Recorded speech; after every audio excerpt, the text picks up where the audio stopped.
Hello friends, welcome to my YouTube channel. आज के video काफ़ी महत्वपूर्ण होने वाला है क्योंकि आज हम बताने वाले हैं कि अपने यूट्यूब चैनल पर बिना कॉपीराइट के वीडियो कैसे डाउनलोड किया जाता है। तो चलिए गाइस चलते हैं वीडियो की ओर।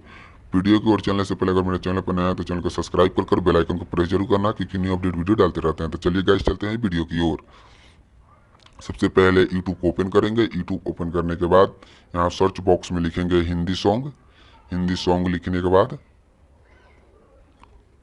यहाँ पर थ्री डॉट की लाइन दिख रहा है, यहाँ पर क्लिक करेंगे। यहाँ पर थ्री डॉट लाइन है, उसको क्लिक करेंगे। क्लिक करने के बाद यहाँ पर लिख रहा है कम्युनिटी कमेंट्स, यहाँ पर क्लिक करेंगे। यहाँ पे